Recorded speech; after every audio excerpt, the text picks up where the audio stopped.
Welcome to the Nice Entertainment Podcast, a show dedicated to help you, the bride and the groom, prepare for your big day, especially when it comes to music and entertainment.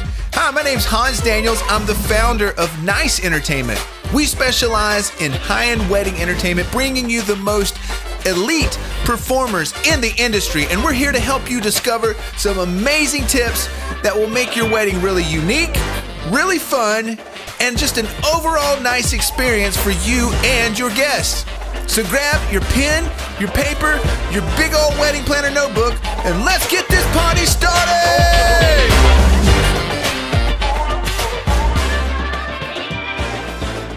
Hey, what's up, party people? Hans here with Nice Entertainment. I'm so excited that you found this episode, you found this show, because not only are you going to be entertained with today's guest, you're going to take away some nuggets of knowledge. I got my man DJ Jon Robinson here, and he's going to talk about not only how he got into the wedding industry, but he's also going to share some ways that can ensure that your dance floor is packed all night long. So without further ado, the man, the myth, the legend, DJ Jon Robinson.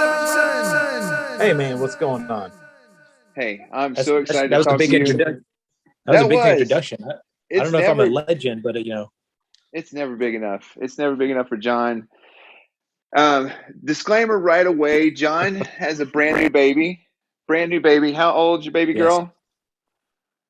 Oh, she is 3 weeks. 3 weeks old. Yeah. Tell her by your name. Very new.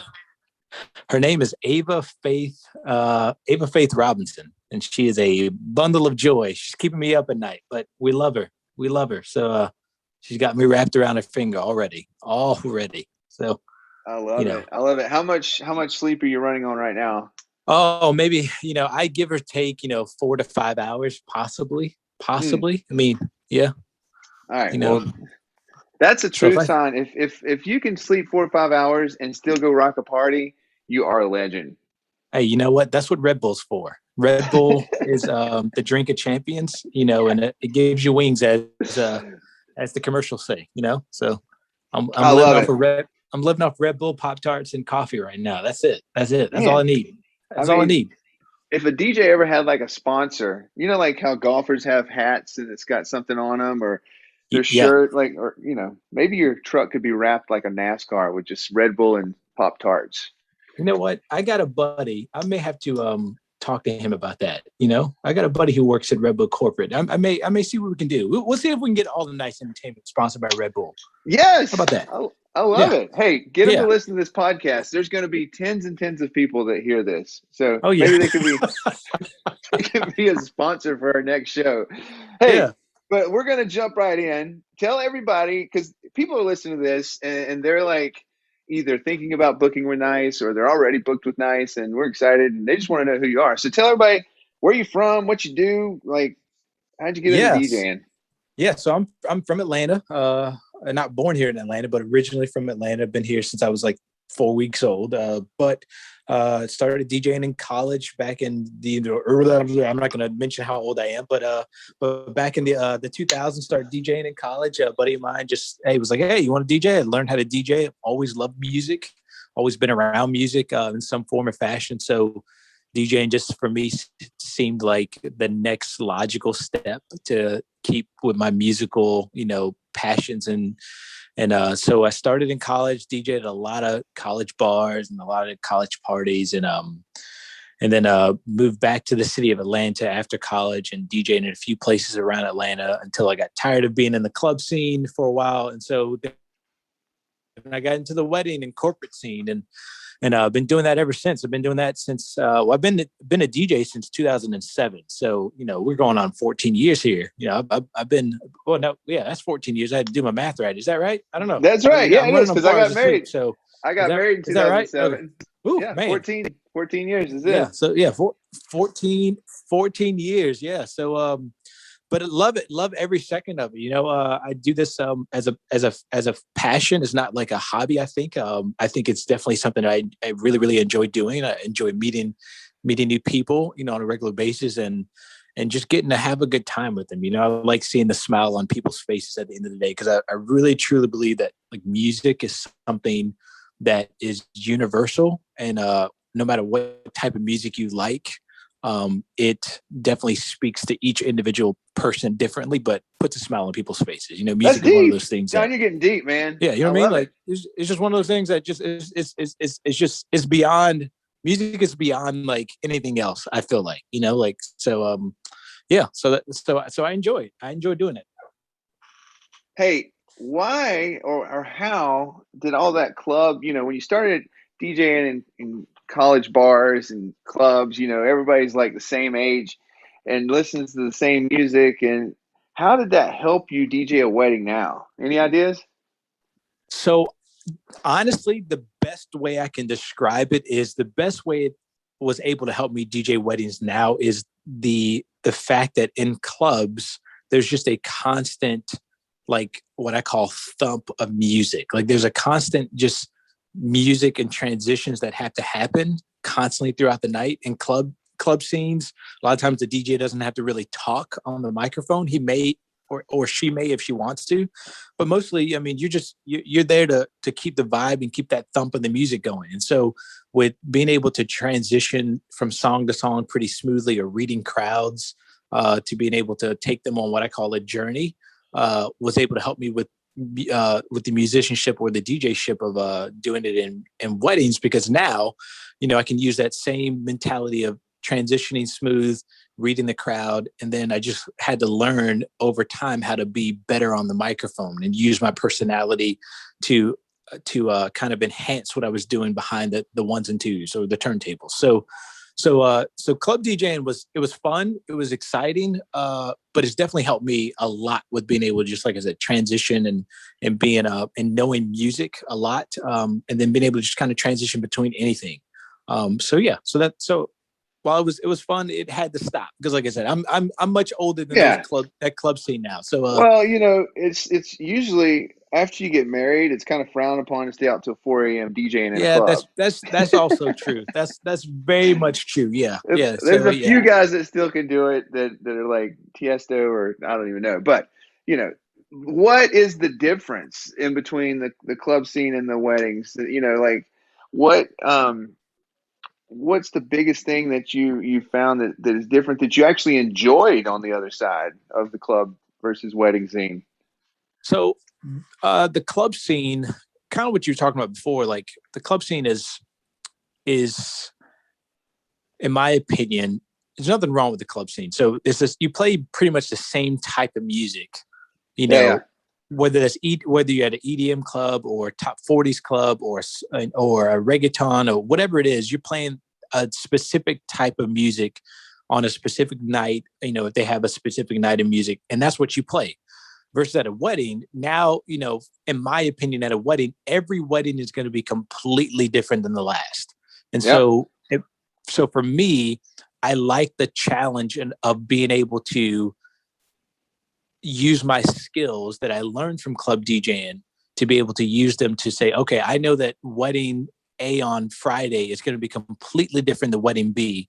So I've got to figure out fairly quickly. And when I say quickly, like in the first 15 minutes, based on, my conversations with, and all of this is, of course, is based on conversations that I'm having with the bride and groom or the client, making sure that within the first 15 minutes of DJing at a wedding or an event, that, I figured out what they want. When I get when you're in a club scene, it's like, okay, what the DJ is like, you got a set of music, whatever that, genre of music is, and you're just going for it. You're just playing. And the beauty is anything that you pretty much play, like say a big city like Atlanta and a club, anything you play, they're going to like, because they're drunk, right? So they don't really care. I mean, they're there with their friends trying to hook up probably. Right. But when you're at a wedding, it's way more intimate and way more hands-on with the fact that you have to, one, get these people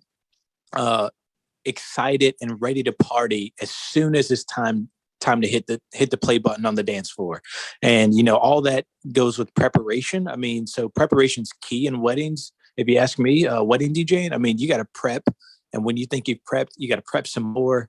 And then after you prep again, because, curveballs happen, and you got to be prepared to make a transition quick. If like you're playing a song and everybody looks at you like, hey man, this is not what we want to hear. You're gonna be able to transition really quickly and somehow use your voice to play it off as if, oh yeah, we're just gonna move on, or say something on the mic to get them to forget what you just did. The E break. Right, or an effect, and be like, I thought, yeah. So so there's a lot of different things that you can do in weddings that I think you can't really do in clubs, or vice versa. There's a lot of things you can do in the clubs that you cannot do in weddings, or that you shouldn't do in weddings. So hey, let's go back to the weddings real quick. And one thing that a lot of DJs throw around, and some brides and grooms might even say, hey, we want him to read the crowd. Like, what does that mean to you? Like when you read the crowd, what do you do? So what I'm doing, so the first thing I do is, like I said, it starts with preparation. So from the very first moment that I have a conversation with the bride and groom, one of the things that I always ask the bride and groom is, when did you graduate from high school, and when did you graduate from college? That's so good. I always ask those two questions, because what I know is Say it again, because I might have been talking over you. So I always ask the bride and groom, when did you graduate high school and when did you graduate college? Because I know those 4 to 7 or 4 to 8 years from your freshman in high school to graduating college, those are like optimal prime years of like you just really, really having fun with your friends at bars, or really becoming an adult. And so any type of music around that time frame, you're gonna love. And so so for like me, I graduated in 2003 from high school. So anything from like 2000 to like 2010, I'm gonna like you. It doesn't matter what you play. I'm like, oh man, I'm gonna lose my mind on the dance floor.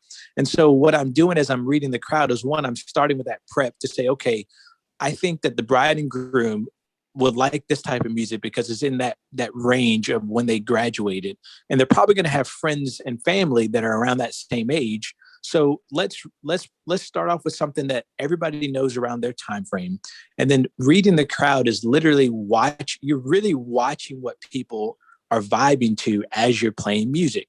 So if you're playing, a song from the early 2000s, say like Usher's "Yeah," and they're really enjoying it, and you can see somebody about to do the snake or the worm on the ground, right?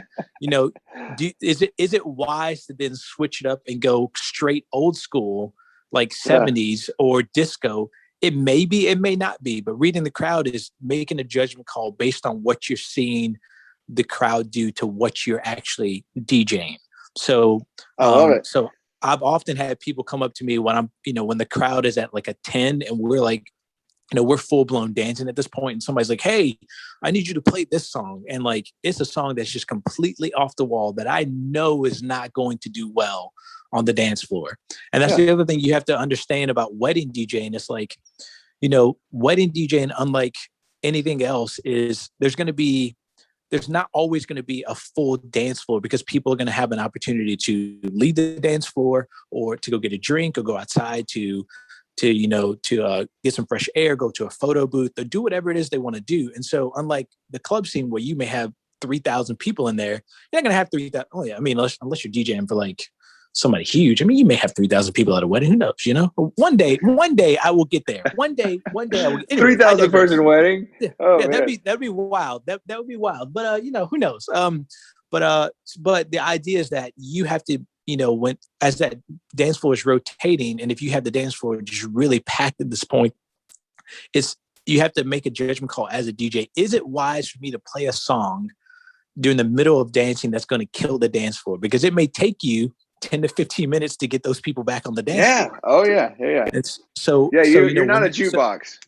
No, you're not a jukebox. And I think a lot of DJs don't always understand that.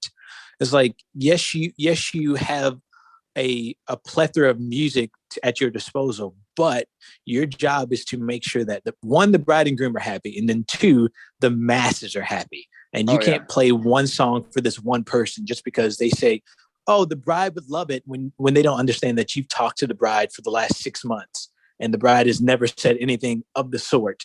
And like, you look over at the bride and she's like off doing something that has nothing to do with anything. So, so you just have to make judgment calls and read the crowd and make sure that you trust your skills to be able to move the dance floor and move the journey of this wedding through from a 0 to a 10 and keep it at a 10 when it's supposed to be at a 10. So when you get to that 10, I call it the tipping point. Like here's what you're doing. Yeah. You're trying to take them on a journey, right? And you're trying to figure out what they like and what's the pulse. And then once you find it, you don't just stay there. You can you can go all over the place. But what's really cool is once you connect with the crowd, you can actually mess with them a little bit, right? Like you're like, oh, this is going to mess them up. I'm playing all this hip hop stuff. And next thing you know, I'm going to play that funky music, White Boy, and everybody screams, right? It's like you're taking them on a literal journey.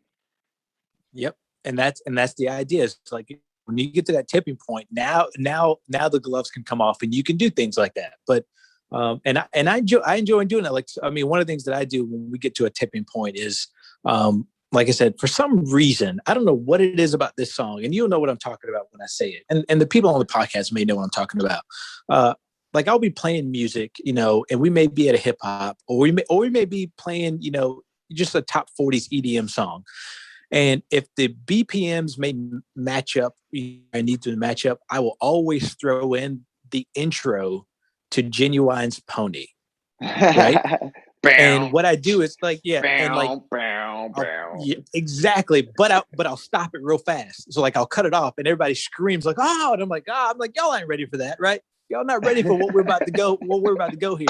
And then once I've got them screaming like, play it, then I'm like, okay. And then I'll throw it back on, underneath the track that I've already been playing. And now we've gone to another tipping point, because now they are at a point where they're just like, they're losing their minds, because for some reason, when you play that song, and it's not that just that song, there's a lot of songs like that. Yeah. It's like when you do it right, you hear it from the crowd. And that's what, that's the reaction that I always love getting, is that give us more. Or at the end of the night, they're screaming at you to continue to play music when you get cut off, by the wedding coordinator. They're like, play one more song. And they're like, I can't. Like, that's what you want. I mean, you want them begging for more at the end of the night. And so that's best. Yes, it's the best feeling in the world. Best feeling in the world. Moving along. We're going to move through this podcast, and this is talking about you're the prep guy, but I'm not talking about downloading music or packing your gear. But when you're preparing for an event, it could be either you're getting dressed, or you're driving there, or you're walking in. Do you have any weird habits that you like game day habits? Oh man. Let's see. I don't know if they're weird. I mean, I do pack my truck a very specific way, like pack all my gear in a very specific way, like a puzzle. And if it's out of whack, I get upset about it. So I don't know if that's weird or not. I mean, I get really upset. That is weird. I'm just like everything has to have. What goes in first are the two 15s. The two 15 speakers have to go in first. If anything else goes in first, I'm going to lose my mind. Like, I'm super OCD about the way I pack my car. And then like at the end of the night, when I'm like breaking everything down, and then, guests are wanting to help me, I'm like, no, I got it. Nope. Like, because I'm so OCD about like where things have to go, or like how a cable has to be wrapped. Like I don't know if that's wrapping cables is definitely a pet peeve. Yeah. So, I mean, that's probably the weirdest thing, I guess. But I do prep a lot. I make sure that I show up to events or the venue, in ample of time, because I want to walk it a little bit, even though I've seen it probably in photos. I want to walk it to see how it looks in person. So I can, get where my speakers need to go for ample sound, and talk to the wedding coordinator one more time, just to make sure we're on the same page. And so there's a lot of just things that I do on game day, just to make sure that. What do you listen to? What do you listen to on the way to a gig? Oh, what's funny? I actually either listen to one of two things. I either listen to NPR, which is the weirdest thing in the world to listen to on a ride to a gig, or I will listen to the most hype music I can possibly listen to. Like, and when I say hype, it's not like anything of today. It's like, it'll be like Little John, like from the 2000s, where he's just screaming at you on the radio, because like one of those two things, like I'm listening to. So I'm either really mellow, like going to a wedding, or I'm like super hype. But I try not to listen to Little John too much, because I want that hypeness out of me to come at the right moment. And you don't want to be all hype at the ceremony. Right. I want to be like hype, jumping up at the ceremony, like it's Here time comes to go. The bride. Yeah, it's like, yeah, exactly. Bam, bam, bam, bam, reggae, hold on, like like during the ceremony. So yeah, so I listen to pretty mellow music or NPR going because I just want to be like very chill and relaxed. So that way I can kind of, walk through the event in my head as I'm driving. Because if I'm listening to hype music, you're like I'm gonna be way too hype. I'm gonna spin myself out, before I get there. So all right, here's the event's happening, ceremony's over, dinner's finished, dancing's about to start. It's that transition. How do you get everyone up? So I get everyone up with my voice. So the first thing I do before we ever get to the transition is I don't know. Well, I guess everybody will see my photo. They know that I'm Black at this point. I mean, they got to know. I mean, so one of the things, and it's not even a weird racial thing. It's just like when I go to a lot of events in Atlanta, with Nice at least, I DJ a lot of events where I may be one of two Black people at this entire wedding, right? and there's nothing wrong with it, right? There's nothing wrong with it. It's just like you go to these I may be up in LJ or Canton somewhere, and there's this random Black guy. Like, what's he doing? Like, and so from the very first moment, right? From the very first moment, I understand that there may be a little bit of apprehension with people, not because I'm Black, because they don't know who I am. And so the first thing I do when, as soon as the introduction starts on the reception, I may make a joke that's completely off the wall. But the reason I'm making this joke, and it's not an inappropriate joke, it's just a joke that's going to make you laugh because I want John, if you tell a racial joke, I'm turning off the podcast. I mean, no. I won't. No, keep going, dude. I won't do that. No. But what I always do is I make self-deprecating jokes. Is really what I do because I'm wanting people to get comfortable really fast. Lighten the mood. Right, lighten up a little bit because I'll go and introduce myself and everybody's just it's like crickets, and I'm like, all right, so let's say something weird here that's gonna get people a little light and get them a little happy and be like, oh, this guy's cool, he's funny, and then by that point, now that I got you laughing, now I've got you hook, line, and sinker. So everything that I do from that point up until the time it's time to push play is to get you ready for dancing. So I walk around during dinner, I may walk around to different tables and just ask them what they're doing and then say, hey, are you guys ready to party? One of the things that I always do is, I love it when weddings have a buffet and they have different tables that the DJ gets to actually call out, because what I'll do on the microphone before we start is I say, hey, I'm a DJ trying to make it out here in the world. So I take money that, I try quote unquote convince people to bribe me to let their table go first, even though I'm not going to take their money. But what it does is it gets people excited to start talking to me. So I'm like, hey, if you're table 18, you may go last, but if you give me a couple of dollars, you may go first, right? And so now people come over here, so as I'm walking around, people are yelling my name. And so I'm using all these things to get people, one, excited to talk to me, and then two, it gives me a reason to make them believe that I'm the coolest guy in the world behind which isn't that hard, because some people could do what you're doing and they would fail with flying colors. Nobody would even want to talk to them. But since you are a cool guy and you're saying this stuff and they think it's funny, and they're like, yeah, let's play along with this dude. He's hilarious. Yeah. And so once I do that, and it's time to dance. Now, once we get to dancing, I just say a couple words to everybody. A lot of times what I'll do is I may get the bride to come up, because a lot of times right before open dancing, we have the father-daughter dance or something like that. So I'll get the bride to come up and, hey, Miss Bride, you start the party. You get behind the turntables, put the headphones on, do a little scratch on the deck, and let's see what happens. Right. And now once I do that, right.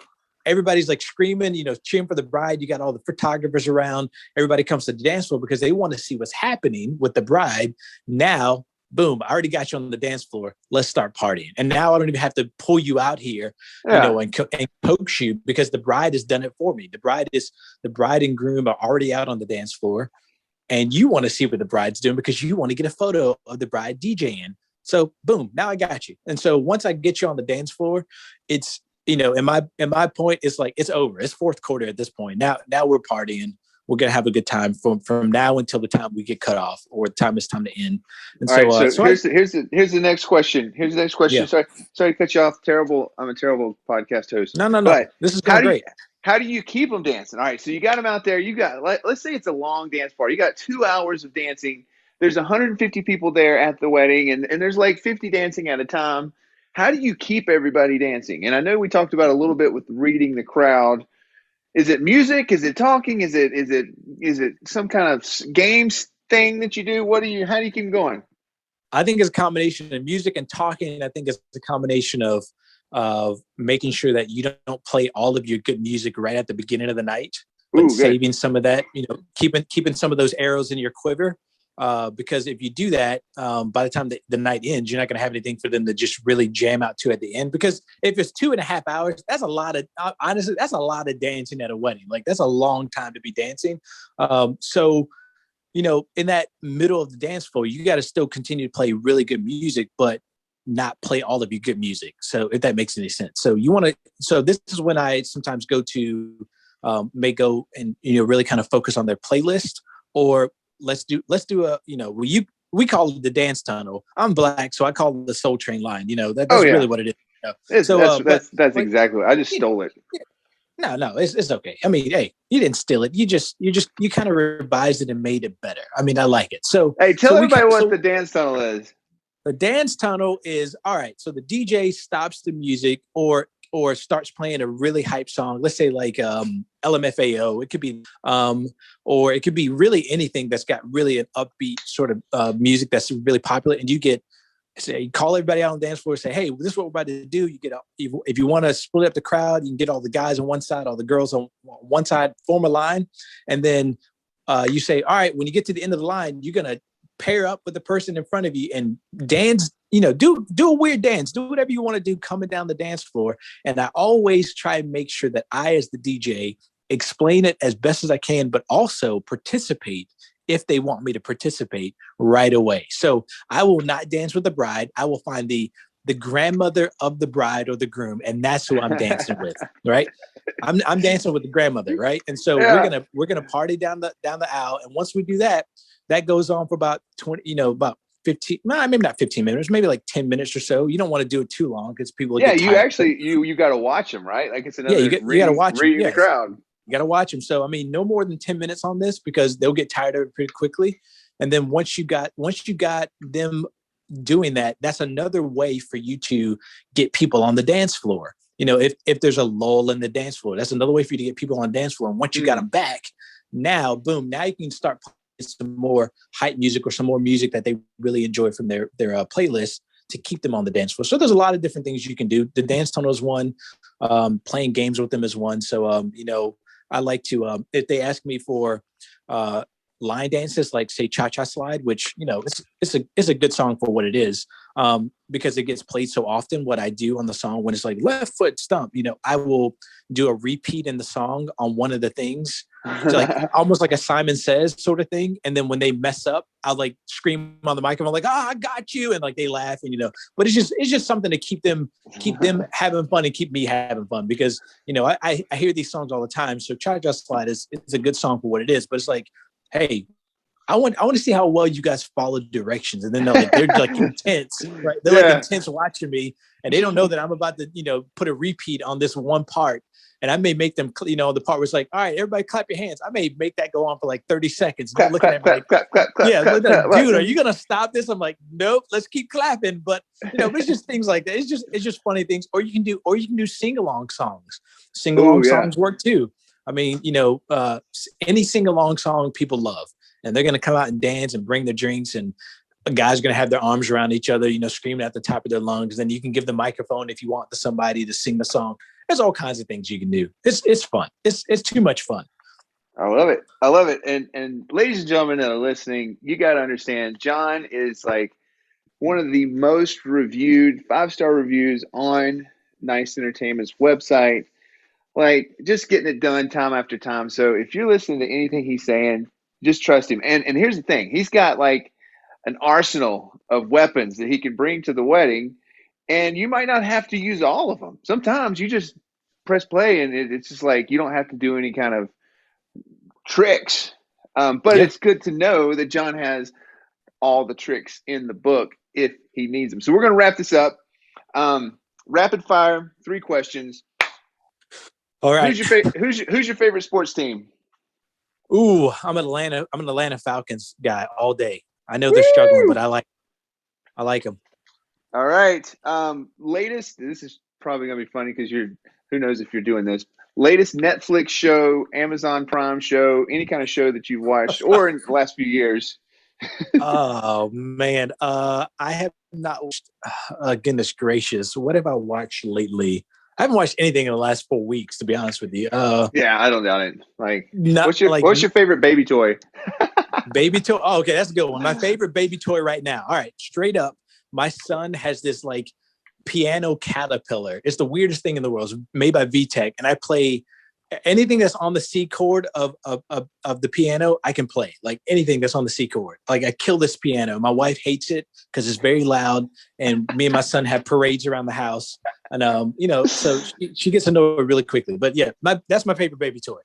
I love it. Hey, I know music is a passion. If that's what you're doing, playing. Listen, hey, do you play guitar? I play a little guitar. Yeah, I'm dabbling. Yeah, I've got an electric and an acoustic here. I'm playing. Yeah, so learning how to strum the old guitar here. Yeah. Well, try not to wake up the house.